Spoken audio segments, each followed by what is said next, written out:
Welcome to V3 news లక్ష్యం సమాచారం. నేను మౌనిక. ముందుగా హెడ్లైన్స్ చూద్దాం. నిత్యం జనాలలో ఉండేది ఒకరు, ఎక్కడో ఉండి తానే చేశానని చెప్పేది ఒకరు. ఎమ్మెల్యే డాక్టర్ తాటికొండ రాజయ్య వ్యాఖ్య.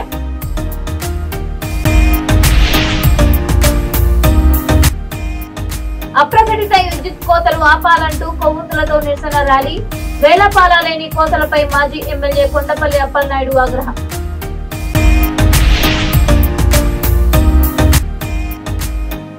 ఉద్యమకారుల కోసం సంక్షేమ బోర్డు ఏర్పాటు చేయాలి, ప్రభుత్వానికి ఉద్యమకారుల ఫోరం డిమాండ్.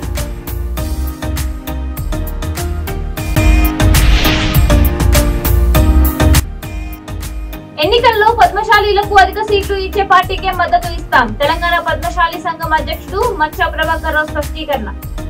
ఇక డీటెయిల్స్ చూస్తే, జనగాం జిల్లాలోని స్టేషన్ గన్పూర్ ను మున్సిపాలిటీగా మారుద్దామని అనుకున్నానని, కానీ అనివార్య కారణాల వల్ల ఆగిపోయిందని, పనులు చేస్తున్నది ఒకరు, ఏదో చేశామని చెప్పుకుంటూ తిరుగుతున్నది మరొకరు, ఇది దౌర్భాగ్యమని ఎమ్మెల్యే డాక్టర్ తాటికొండ రాజయ్య వ్యాఖ్యానించారు. మండలంలోని నమిలికొండలోని 2,65,00,000 రూపాయల వ్యయంతో నిర్మించిన మినీ ఇండోర్ స్టేడియం ను ఆయన ప్రారంభించారు. ఈ సందర్భంగా జరిగిన సమావేశంలో ఆయన మాట్లాడుతూ, గన్పూర్ కు 100 పడకల ఆసుపత్రి, ఫైర్ స్టేషన్, డిగ్రీ కాలేజ్ కూడా మంజూరయ్యాయని, అసెంబ్లీలో చర్చ కూడా జరిగిందని అన్నారు. ఇప్పుడు స్టేషన్ గన్పూర్ ను మున్సిపాలిటీగా చేయడం ఒక్కటే మిగిలిపోయిందని తెలిపారు. నిత్యం జనాల్లో ఉండేదొకరు, ఎక్కడో ఉండి తానే చేశానని చెప్పుకుంటూ తిరిగేదొకరు అంటూ పరోక్షంగా ఎమ్మెల్సీ కడియం శ్రీహరిని ఉద్దేశించి విమర్శలు గుప్పించారు. గన్పూర్ మున్సిపాలిటీ కావాల్సిందుండేదని, కానీ దానికి అడ్డపడ్డదెవరో ప్రజలకు తెలుసునని, సొమ్మొకటిది సోకొకటిదని వ్యాఖ్యానించారు. ఈ కార్యక్రమంలో standing committee chairman Marapaka Ravi, MPP Rekha Gattaiah, సర్పంచ్ల ఫోరం మండల అధ్యక్షులు తాటికొండ సురేష్, వివిధ పాఠశాలల నుండి విచ్చేసిన పీఈటీలు, విద్యార్థులు పాల్గొన్నారు. 1,50,00,000 రూపాయలు మంజూరైంది 100 బెడెడ్ హాస్పిటల్. అదేవిధంగా మనకు ఫైర్ స్టేషన్ మంజూరైంది. మార్కెట్ యార్డ్లో పాత ఆఫీస్ భవనం ఉంది, దాంట్లో త్వరలోనే అది ప్రారంభించుకుంటాం. అదేవిధంగా మొన్న అసెంబ్లీలో గన్పూర్ మున్సిపాలిటీ కోసం బిల్లు పెట్టాల్సి ఉండే, అనివార్య కారణాల వల్ల ఎలక్షన్ల ముందు చేస్తే ఎట్లుంటుందని అది చేయలే. త్వరలోనే గన్పూరు మరి దాదాపు గన్పూరు శివునిపల్లి చాగలు కలిసి 23,000 జనాభా ఉంటుంది, అది కూడా అవుతుంది. ఈరోజు ఇట్లా మనం పనులు చేసుకుంటూ పోతా ఉన్నాం. మనందరూ కూడా తెలుసు, మనమేమో చేస్తూ ఉంటే ఇవే పనులను మళ్ళీ వేరే వాళ్ళు చేసిందని చెప్పుకునే పరిస్థితి కనబడుతుంది. దౌర్భాగ్యం. ఎందుకోసం అంటే చేసేది ఒకరు, నిత్యం ప్రజలలో ఉండేది ఒకరు, మరి ఎక్కడో ఉండి నేను చేసినని చెప్పడం సరైనది కాదు. ఇవన్నీ కూడా మంజూరై, మరి డిగ్రీ కళాశాల మంజూరైంది, 100 బెడెడ్ హాస్పిటల్ మంజూరైంది, తర్వాత మనకు ఓన్లీ ఫైర్ స్టేషన్ కూడా మంజూరైంది. ఓన్లీ ఒక్కటి మాత్రమే పెండింగ్లో ఉంది, అది గన్పూర్ మున్సిపాలిటీ. దానికి కూడా గతంలో అడ్డం పడ్డది ఎవరో మీకు అందరు కూడా తెలుసు. గతంలోనే రావాల్సి ఉండే, సొమ్మొక్కడిది సోకొక్కడిది అన్నట్టున్నది ముచ్చట. సొమ్మొక్కడిది సోకొక్కడిది అన్నట్టున్నది. గణపురం నియోజకవర్గంలో మరి ఇక్కడ పుట్టి పెరిగి విద్య ద్వారా నేను ఈ స్థాయికి వచ్చి మరి ఒక ఎడ్యుకేషన్ హబ్గా ఈ ప్రాంతాన్ని అభివృద్ధి చేయాలనే ఆలోచనతో ఇక్కడే పాలిటెక్నిక్ కళాశాల, ఇక్కడే మనకు పాలిటెక్నిక్ కళాశాల అన్నాడు వైఎస్ రాజశేఖర రెడ్డి ఆధ్వర్యంలో మంజూరు చేసుకోవడం జరిగింది. పాలిటెక్నిక్ కళాశాల కూడా ఇక్కడే ఉంది. Railway flyover bridge, under bridge, ఇవన్నీ కూడా మరి గత 10 సంవత్సరాల్లో మనం కష్టపడి గణపురానికి ఒక పట్టణ వాతావరణం కాకుండా ఒక్కొక్కటిగా అన్ని సమస్యలు పరిష్కరించుకున్నాం. రాబోయే రోజుల్లో మీ అందరి ఆశీర్వాద బలంతో, మీ అందరికీ నా ఆశీస్సులు, గణపురం నియోజకవర్గానికి పేరు తీసుకొచ్చే స్థాయిలో మీరు చదువుకోవాలి. మీరు చదివిన పాఠశాలకు, మీకు చదువు చెప్పిన గురువులకు పేరు తీసుకొచ్చే స్థాయికి ఎదగాలని కోరుకుంటూ, ఇండోర్ స్టేడియం ఇది విద్యార్థులందరికీ మరి అంకితం చేస్తూ ఉన్నాం. మీరు ఇప్పటి నుండి వాడుకోవాలని కోరుకుంటూ సెలవు తీసుకుంటా ఉన్నాం. జై తెలంగాణ. విజయనగరం జిల్లా గజపతి నగరం మండలం గజపతి నగరం 4 రోడ్ల కూడల నుండి ఎన్టీఆర్ విగ్రహం వరకు తెలుగుదేశం పార్టీ ఆధ్వర్యంలో నిరసన ర్యాలీ చేపట్టారు. ఈ సందర్భంగా మాజీ ఎమ్మెల్యే కొండపల్లి అప్పలనాయుడు మాట్లాడుతూ, గత కొన్ని రోజులుగా గజపతి నగరం నియోజకవర్గంలో వేలపాల లేని అప్రకటిత కరెంటు కోతల వలన ప్రజలంతా అనేక రకాలుగా ఇబ్బందులు పడుతున్నారని మండిపడ్డారు. వెంటనే అప్రకటిత విద్యుత్ కోతలు ఆపాలంటూ కొవ్వొత్తులతో నిరసన కార్యక్రమం చేపట్టారు. ఈ కార్యక్రమంలో గంట్యాడ మండల పార్టీ అధ్యక్షులు కొండపల్లి భాస్కర్ నాయుడు, అల్లు విజయ్ కుమార్, పెదిరెడ్ల సత్యనారాయణ, స్థానిక నాయకులు, కార్యకర్తలు పాల్గొన్నారు. నమస్కారం అండి. ఈరోజు మన గ్రామాల్లో చూసుకుంటే కరెంటు ఎన్ని గంటలు ఉంటుందో చెప్పలేని పరిస్థితుల్లో ఉన్నాం. ఎంత దారుణంగా ఉందంటే విద్యుత్ శాఖ అధికారులను అడిగితే ఎమర్జెన్సీ లోడ్ రిలీఫ్ అంటున్నారు. పట్ట పగలు కాదు, రాత్రులైతే గ్రామాల్లో ఉండే పిల్లలు దోమకాట్లతో ఎన్నో ఇబ్బందులు పడుతూ ఉన్నారు. ఈరోజు ప్రజల తాలూకా ఆరోగ్యం చెడిపోవడానికి కారణం ఈ అప్రకటిత విద్యుత్ కోతల వల్లే ప్రజలు దోమకాట్లకు బలి ప్రతి ఇంట్లో కూడా జ్వరాలు వచ్చి చాలా ఇబ్బందులు పడుతూ ఉన్నారు. ఆ రోజు జగన్మోహన్ రెడ్డి అధికారంలో వచ్చే ముందు ఆయన పబ్లిక్ లో ప్రతి గ్రామం వచ్చి చెప్పాడు, విద్యుత్ కోతలు ఉండవు, కరెంటు ఛార్జీలు పెంచనని చెప్పిన పెద్ద మనిషి ఈ రోజు నువ్వేం చేస్తా ఉన్నా? ఎందుకు విద్యుత్ ఛార్జీలు 8 సార్లు పెంచావు? ఈ రోజు మా గ్రామాల్లో విద్యుత్ లేకపోవడం వల్ల పిల్లల చదువు గాని, గృహిణుల వంటలకు గాని, కనీసం నిద్రపోవడానికి కూడా అవకాశం లేకుండా అతి దౌర్భాగ్యంగా పరిస్థితులు నువ్వు కల్పించావే. ప్రజలకు నువ్వు సమాధానం చెప్పాల్సిన అవసరం ఉంది. మరి స్థానికంగా ఉండే శాసనసభ్యుడు ఏమి చేస్తున్నాడో తెలియదు, అతను మాత్రం చక్కగా ఏసీ రూముల్లో ఉంటున్నాడు.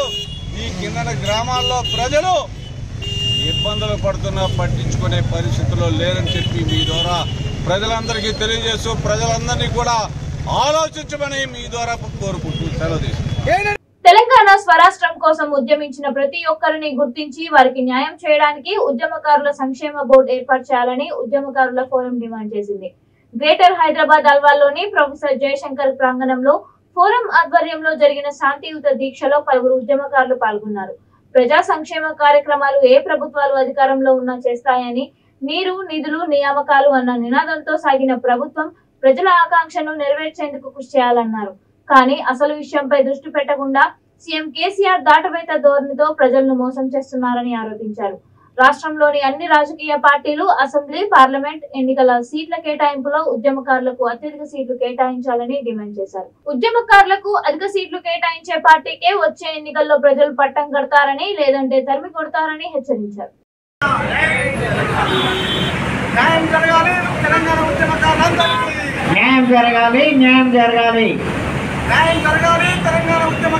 జోహార్ తెలంగాణ అమర వీరులకు,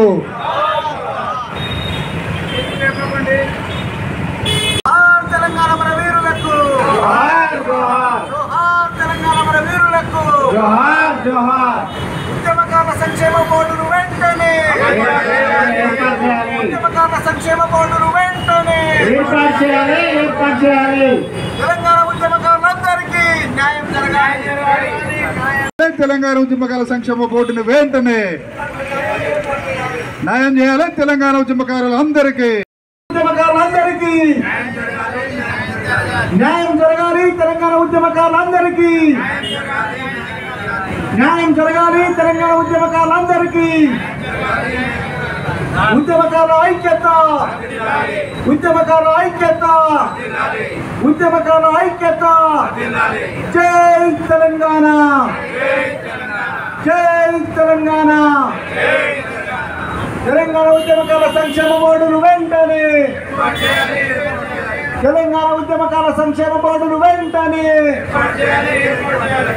వచ్చే అసెంబ్లీ ఎన్నికల్లో ఏ పార్టీ పద్మశాలీలకు అధిక సీట్లు ఇస్తుందో ఆ పార్టీకే తమ మద్దతు ఉంటుందని తెలంగాణ ప్రాంత పద్మశాలి సంఘం రాష్ట్ర అధ్యక్షుడు మచ్చ ప్రభాకర్ రావు అన్నారు. హైదరాబాద్ సరూర్ నగర్ మైదానంలో తెలంగాణ ప్రాంత పద్మశాలీల బహిరంగ సభ నిర్వహించారు. ఈ సందర్భంగా మాజీ ఎమ్మెల్యే ఈరవత్రి అనిల్ కుమార్ మాట్లాడుతూ అసెంబ్లీ ఎన్నికల్లో 10 సీట్లు పద్మశాలీలకు కేటాయించాలని డిమాండ్ చేశారు. గతంలో ఉన్న చేనేత జౌళి శాఖలో పునరుద్ధరించాలని, చేనేత సహకార సంఘాలకు ఎన్నికలు నిర్వహించి టీఎస్సీఓను బలోపేతం చేసి చేనేత కార్మికులకు ఉపాధి, మార్కెటింగ్ సౌకర్యాలు మెరుగుపరచాలని పలువురు నేతలు కోరారు. పద్మశాలి డెవలప్మెంట్ కార్పొరేషన్ ఏర్పాటు చేసి ప్రత్యామ్నాయ వృత్తులలో కొనసాగుతున్న వారికి 90% ఉపాధి, ఆర్థిక అభివృద్ధి కార్యక్రమాలు చేపట్టాలని తీర్మానించారు. రాష్ట్ర మంత్రివర్గంలో పద్మశాలికి చెందిన ఎమ్మెల్సీ ఎల్ రమణకు చోటు కల్పించకపోవడం విచారకరమని పలువురు వ్యాఖ్యానించారు. ఈ కార్యక్రమంలో అఖిల భారత పద్మశాలి సంఘం అధ్యక్షుడు కందకట్ల స్వామి, ప్రధాన కార్యదర్శి గడ్డం జగన్నాథ్, తెలంగాణ ప్రాంత పద్మశాలి సంఘం ప్రధాన కార్యదర్శి కమర్తపు మురళి, అఖిల భారత పద్మశాలి సంఘం రాజకీయ అధ్యక్షుడు బోర్ల శివశంకర్, అఖిల భారత పద్మశాలి యువజన సంఘం జాతీయ ఇన్ఛార్జ్ అవ్వారి భాస్కర్ తదితరులు పాల్గొన్నారు.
హైదరాబాద్ లోని నాగోల్ డివిజన్ పరిధిలో మిగిలిన డబుల్ బెడ్రూమ్ ఇండ్లను అక్కడ ఉన్న బాధితులకు ఇవ్వాలని, లేని పక్షంలో వారికి అండగా ఉంటామని LB Nagar Congress incharge Jakidi Prabhakar Reddy, TDP incharge SV Krishnaprasad, Janasena incharge Sai Sirisha, BSP incharge Jakka Yadagiri స్పష్టం చేశారు. బాధితులకు మద్దతుగా అఖిలపక్ష నాయకులు చేపట్టిన నిరాహార దీక్ష 2వ రోజుకు చేరుకుంది. ఈ సందర్భంగా అఖిలపక్ష నేతలు మాట్లాడుతూ, ఎరుకుల నాంచారమ్మ బస్తీలో గత 30 ఏళ్ల నుంచి నివాసం ఉంటున్న పేదలకు డబుల్ బెడ్రూమ్ ఇళ్లు ఇస్తామని హామీ ఇచ్చిన అధికారులు వారికి ఇవ్వకుండా లాటరీ విధానంలో ఇస్తామని చెప్పడం దుర్మార్గమని మండిపడ్డారు. ఖచ్చితంగా మాట ఇచ్చిన విధంగా ఇక్కడ ఉన్న బహుజనుల కుటుంబాలకు డబుల్ బెడ్రూమ్ ఇళ్లు మంజూరు చేయాలని డిమాండ్ చేశారు. 288 ఇండ్లలో ప్రస్తుతం 200 ఇండ్ల వరకు అందజేశారని, మిగిలిన ఇండ్లను అక్కడే నివాసం ఉంటున్న ఇండ్లు రాని వారికి ఇవ్వాలని అన్నారు. ఈ సమావేశంలో తెలుగు యువత అధికార ప్రతినిధి సింగిరెడ్డి మురళీధర్ రెడ్డి, మల్లేష్, శ్రీనివాస్, బుడ్డా సత్యనారాయణ తదితరులు పాల్గొన్నారు.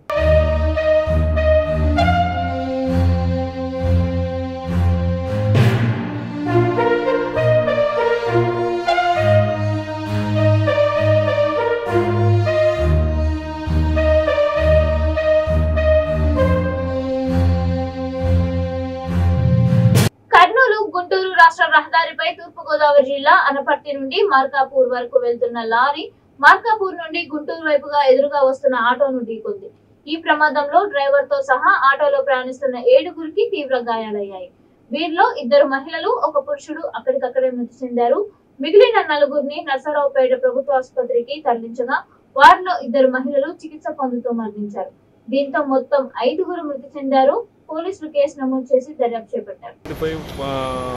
5 మధ్యలో సంతమాలూరు పోలీస్ స్టేషన్ పరిధిలో సంతమాలూరు విలేజ్లో ఒక యాక్సిడెంట్ జరిగింది. నసరాపేట సైడ్ నుంచి వెళ్ళే లారీ అటు వెనుకోట సైడ్ నుంచి ఆటోని ఇచ్చేయడం జరిగింది. ఈ హిట్లో మొత్తం ఇచ్చేయడం జరిగింది. ఈ ప్రమాదంలో మొత్తం 7గురు ప్యాసింజర్లు ఉన్నారు. వాళ్ళు 3 స్పాట్ అక్కడే చనిపోయారు. మిగిలిన నసరాపేట ఏరియా హాస్పిటల్ షిఫ్ట్ చేసాము. షిఫ్ట్ చేసిన తర్వాత ఇక్కడ హాస్పిటల్లో చనిపోయారు. మొత్తం టోటల్ 5 పర్సన్స్ చనిపోయారు. వీళ్ళు గుంటూరు నుంచి వచ్చినట్టు నసరాపేట మన మార్కాపురంకి క్యాటరింగ్ నిమిత్తం పోయి తిరిగి వస్తున్నప్పుడు జరిగినట్టు తెలుస్తుంది. ఇంకా వీళ్ళు పూర్తి విషయాలు ఇంకా తెలియలేదు. వాళ్ళు కొంత కాంటాక్ట్ నెంబర్ నుండి కాంటాక్ట్ చేసాము. వాళ్ళు వస్తున్నారు. వాళ్ళు వస్తే కానీ పూర్తి వివరాలు, ఈ మృతుల యొక్క వివరాలు, ఇంజరీ వివరాలు మాకు తెలియదు. తెలిసిన తర్వాత ఫర్దర్గా మేము మొత్తం ఇన్వెస్టిగేషన్ చేయడం జరిగింది.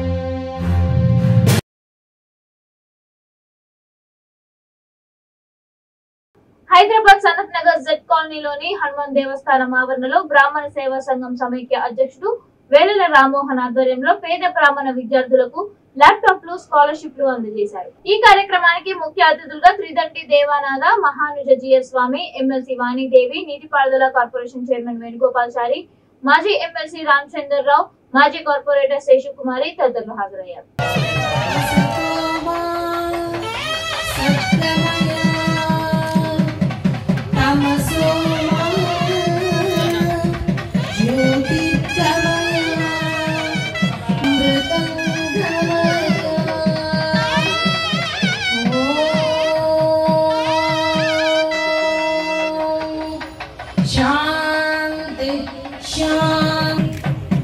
జ్ఞానానందమయం దేవం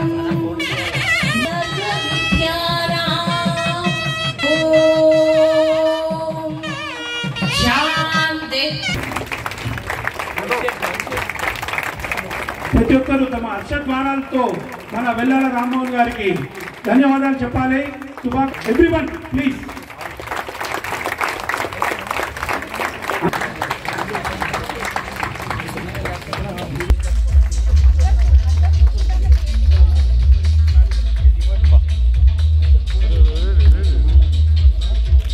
నగర్లో ఈరోజు వెల్లాల రామ్మోహన్ గారు బ్రాహ్మణ సేవా సమీక్ష సందర్భంగా ఒక సంస్థతోని ఇక్కడ వారు కొంతమంది అవసరం ఉన్నటువంటి విద్యార్థులకు ల్యాప్టాప్లు పంపిణీ చేయడం జరిగింది. ఈ కార్యక్రమానికి పరంపూజ స్వామీజీ గారు, అదేవిధంగా మిత్రుడు వేణుగోపాలాచారి గారు, పెద్దలు చాలామంది వచ్చినారు. దాదాపు 300 మంది విద్యార్థులకు ల్యాప్టాప్లు పెంచడం అంటే మామూలు మాట కాదు. అయితే ఈరోజు సాంకేతికమైనటువంటి పరిజ్ఞానం పెరుగుతున్న సమయంలో ప్రతి ఒక్క విద్యలో ల్యాప్టాప్లు అవసరము. మరి అటువంటిది బీద కుటుంబానికి వచ్చినటువంటి బ్రాహ్మణులకు ఈ ల్యాప్టాప్ పంపిణీ చేసినటువంటి యొక్క వెల్లాల రామ్మోహన్ గారికి నేను వారికి అభినందిస్తూ, ఈరోజు సమాజంలో కూడా బ్రాహ్మణులకు ఆర్థిక వ్యవస్థ, ఆర్థిక పరిస్థితి చాలా వరకు క్షీణించిపోయింది. గతంలో ఉన్న వైభవాన్ని వాళ్ళు కోల్పోయారు. మోదీ గారు ఒక 10% అగ్రకులాల్లో రిజర్వేషన్స్ పెట్టడం జరిగింది. మరి ప్రభుత్వాలు దాన్ని అమలు పరచాలని చెప్పి బ్రాహ్మణ సేవా సంఘ సమైక్య తెలంగాణ ఈ కార్యక్రమానికి వచ్చేసిన ప్రతి ఒక్కళ్ళకి పేరు పేరున కృతజ్ఞతలు తెలుపుకుంటున్నాను. ఈ కార్యక్రమంలో 110 మంది బీటెక్ స్టూడెంట్స్, వాళ్ళందరికీ కూడా ల్యాప్టాప్స్ నా సొంత నిధులతో ఇవ్వడం జరుగుతోంది. అంతేకాకుండా 80 మందికి స్కాలర్షిప్, 5th స్టాండర్డ్ నుంచి 10th స్టాండర్డ్ వాళ్ళకి 80 మందికి స్కాలర్షిప్స్ ఇవ్వడం జరుగుతోంది. ఈ కార్యక్రమం మేము ఇదే విధంగా ప్రతి సంవత్సరం కూడా నెక్స్ట్ ఇయర్ నుంచి కార్తీక సమారాధన రోజు కూడా 24-25 ఇయర్కి గాను చేయడం జరుగుతుంది. దానికి గాను ఈరోజు బ్రాహ్మణ సేవా సంఘ సమాఖ్య ఆధ్వర్యంలో మేము న్యూ అప్లికేషన్స్ కూడా ఇవ్వడం జరిగింది. అంతేకాకుండా రాబోయే రోజుల్లో బ్రాహ్మణ సేవా సంఘ సమాఖ్య ఆధ్వర్యంలో అటు మెడికల్ గాను మళ్ళీ మహిళలకి ఎవరికైతే ఆధారం లేదో వాళ్ళకి బిజినెస్ పరంగాను లేకపోతే ఇంకేదైనా జాబ్ ఎంప్లాయ్మెంట్ ఇప్పించడంలోనూ కుట్టు మిషన్లు ఇప్పించడంలోనూ కూడా వాళ్ళకి పూర్తిగా సహకరిస్తామని చెప్పి మేము చెప్పడం జరుగుతోంది. 70 ఏళ్ల పైబడిన వృద్ధులకి ఎలాంటి ఆధారం లేని వాళ్ళకి కూడా మేము మంత్లీ పెన్షన్ లాగా కూడా ఇవ్వాలని చెప్పి బ్రాహ్మణ సేవా సంఘ సమాఖ్య ఆధ్వర్యంలో నిశ్చయించుకోవడం జరిగింది. కడపకు చెందిన బల్సా వెంకట సుబ్బమ్మ జ్ఞాపకార్థం ఆమె కుమారుడు బల్సా చంద్రశేఖర్ సహాయ సహకారాలతో నంద్యాల జిల్లా చాగల్మరి అనాథ రక్షక్ సేవా ఫౌండేషన్ ఆధ్వర్యంలో నగల్లపాడు శివార్లోని వృద్ధాశ్రమంలో అన్నదానం ఏర్పాటు చేశారు. ఈ కార్యక్రమంలో ఫౌండేషన్ వ్యవస్థాపకుడు వల్లంకొండు సాయి సుదర్శన్ రావు, నాసిర్ పఠాన్, దొడియం చిన్న సుబ్రహ్మణ్యం, రవితేజ తదితరులు పాల్గొన్నారు.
మిమ్మల్ని జ్ఞాపకం చేసుకోవడం దేవా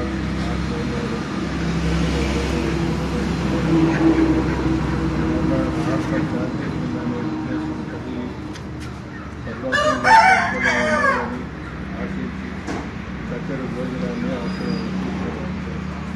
వచ్చిన వారి అందరినీ జీవించమని ఆశీర్వాదం ప్రతిఫలం దయచేసి ఆహారం ద్వారా ఆరోగ్యము క్షేమము మేలు దయచేసి వీళ్ళందరినీ సమకూర్చిన సాయి సుదర్శన దీవించు ఆశీర్వదించు మహిమ పొంది యేసు నామంలో ప్రార్థించి వేడుకుంటున్నాము తండ్రి.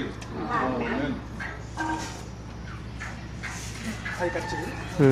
రంగారెడ్డి జిల్లా మహేశ్వరం నియోజకవర్గం బడంగ్పేట్ మున్సిపల్ కార్పొరేషన్ ఆల్మాస్గూడ కోమటికుంట నుండి రాజీవ్ గృహకల్ప కొత్తగా నిర్మిస్తున్న మున్సిపల్ కార్యాలయానికి చేరుకునే మార్గ మధ్యంలో రోడ్డు పనులు ప్రారంభించాలని కాంగ్రెస్ సీనియర్ నాయకుడు నవార్ మల్లారెడ్డి డిమాండ్ చేశారు.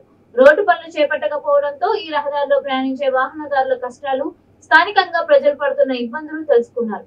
అధికారులు వెంటనే స్పందించి వెంటనే రోడ్డు పనులు ప్రారంభించాలని కోరారు.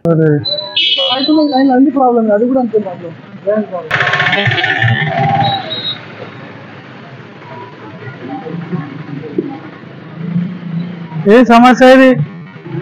రోడ్ గలీజ్ అయిపోయిందంట. ఇప్పుడు బండి పోతే నీళ్ళు మీ మీద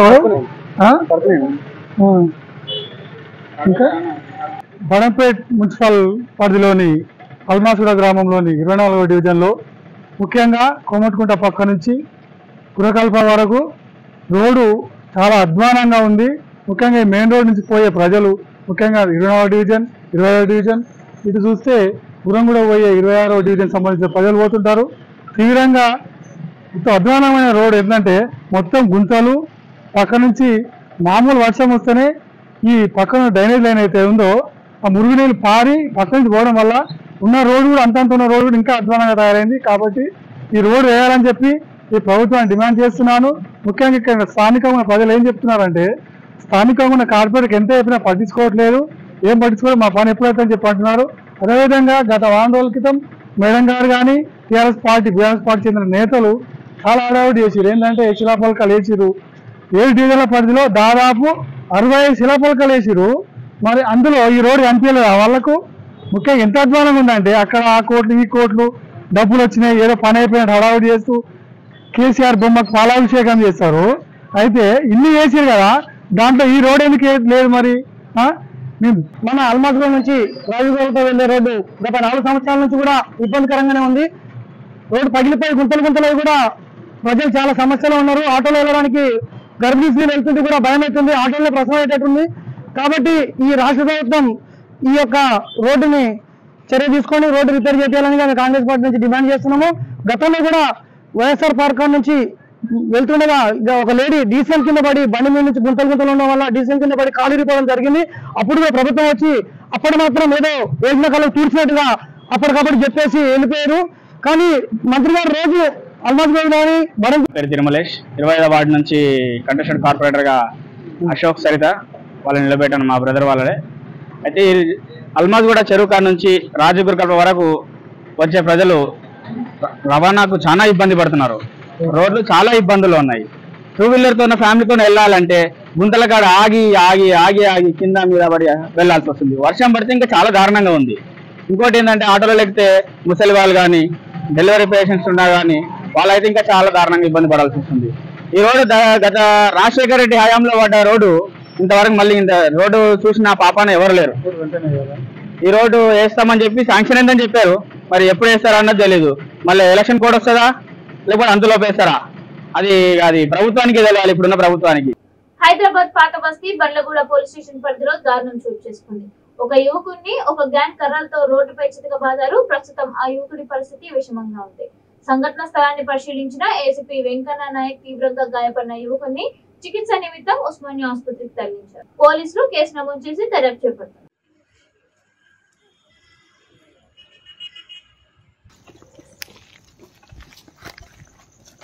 अस्सलाम वालेकुम रहमतुल्लाहि वबरकातुहू। हम बल्लागुड़े हुए थे भैया खाना लाने के वास्ते। आशा मिली ना ने उनके ऊपर 5-6-7 जने अटैक करे। वो क्या नाम अटैक करे नहीं मालूम, अननोन पर्सन है नुआ ने पहचानता हूँ मैं तो। मेरे बड़े भाई के ऊपर अटैक करे नुआ। आशा मिली नाम है उनका। हाँ, आशमाबाद में रहते नुआ, उन्होंने रहते हमारे बड़े भाई आशमाबाद में रहते नुआ। कहाँ रहते बल्लागुड़े को रहते वहाँ से पलट रहे तो रुक जा बोल के रुकाए, उनको रुकाए तो हम रुक के गली में लेके जाके लट वट से चाकू से भी मारे, मेरे हाथ पे मार भी लगे हुआ चाकू का, देख सकते हैं आप। वो 6-7 जने थे भैया वहाँ, मिनिमम 6-7 जने थे वहाँ, नॉन मुस्लिम थे समझो। आपके भाई का? मेरे भाई का नाम देखो आशम अली है भैया नाम। पुरानी दुश्मनी है? नहीं है भैया, पुरानी दुश्मनी नहीं। वो तो उनका पुराना क्या है वो तो नहीं है कुछ भी। अब तो कोने की क्या नहीं की नहीं पहचानते। वहाँ खाना लाने के वास्ते गए थे, घर से निकल के खाना खाने के लाने के वास्ते गए तो जब तक हम जरा वहाँ से पानी का बॉटल ले रहे थे, पांडा भाई के पास भी CCTV फुटेज है सब है। इससे पहले कुछ भी केस है आपके भाई के ऊपर? एक केस है भैया, वो भी 2017 या 2016 का कुछ केस है, मर्डर केस है खाली। उसे PS से वो आपने क्या बोलते फलकनुमा PS से दो। हाँ, उसके बाद कुछ भी नहीं है उनके ऊपर एक भी केस। मर्डर केस में गए थे बस, उसके आगे कुछ भी नहीं है। उन अच्छा जी ले रहे थे काम से घर से काम बोल के, नाजायज के उनके ऊपर हमला कर दिया भैया। हमारे को इंसाफ होना सुने। हाँ साथ था, मैं उनके साथ ही था। उनका 100% थे भैया, नॉन मुस्लिम है। नहीं पहचानता हूँ, किसको भी नहीं पहचान, सूरत दिखा तो पहचानता हूँ भैया। तो ये झगड़ा हुआ क्या वजह थी ना? नहीं मालूम, वो झगड़े की वजह भी नाजायज उठा के उनको लेके चले गए हमारे बड़े भाई को। कुछ भी नहीं बोले, गलत बात नको करो, जाओ घरों को जाओ बोल के ताकाले तो भी मेरे को बोलता बोल के गांजा कुछ पी लेके चेषा दूंगा, नहीं मालूम मेरे को। तो जगह पे आते था वो जगह का बल्लागुड़ा चौरसा बिरजू का बारे देखो वहाँ पे। हाँ, CCTV फुटेज है भैया। के लिए गए थे आप लोग? हम खाना लाने के वास्ते गए थे, यहाँ जुमेर होटल को जा रहे थे, वहाँ पीछे के हिस्से में से आशमाबाद से निकल के बल्लागुड़े के हिस्से में से जा रहे थे। सुने आप, हम को बुला के ले लेके गए नाजायज के ले लेके गए। तो हम क्या बोलना उनको, बोलो आप हमको इंसाफ चाहिए, कुछ भी होना। मेरे बड़े भाई का सर मेरे भाई का इंसाफ होना। कैसी कंडीशन आपके भाई? इन्हों जरा उनको कुछ भी बात करने नहीं आ रहा भैया, कुछ भी बोल रहे नहीं उन्होंने। पूरे भाई हमारे आए मगर इनको कुछ भी बोलने नहीं आ रहा। इंसाफ चाहिए भैया और कुछ भी नहीं सुने। हमला किस चीज से हुआ आपके भाई के ऊपर? वो एक रॉड थी, एक चाकू थी हाथ में, मेरे को भी पड़ी, मैं बचाने गया। तो सुनिए आप, 7 मेंबर बोल रहे, 7 मेंबर में कितने मेंबर के पास रॉड और 3 जनों के ऊपर रॉड थी। बुलेटिन मुगिंचे मुंदु हेडलाइंस मरोसाరి। నిత్యం జనాలలో ఉండేది ఒకరు, ఎక్కడో ఉండి తానే చేశానని చెప్పేది ఒకరు. ఎమ్మెల్యే డాక్టర్ తాటికొండ రాజయ్య వ్యాఖ్య.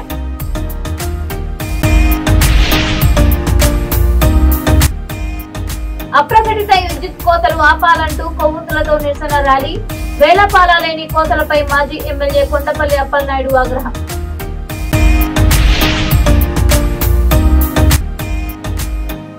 ఉద్యమకారుల కోసం సంక్షేమ బోర్డు ఏర్పాటు చేయాలి, ప్రభుత్వానికి ఉద్యమకారుల ఫోరం డిమాండ్.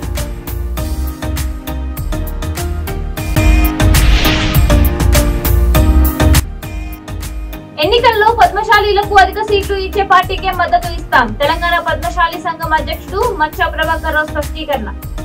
ఇవి ఇప్పటి వరకు అప్డేట్స్. మరిన్ని అప్డేట్స్ కోసం చూస్తూనే ఉండండి V3 న్యూస్. లక్ష్యం సమాజ్.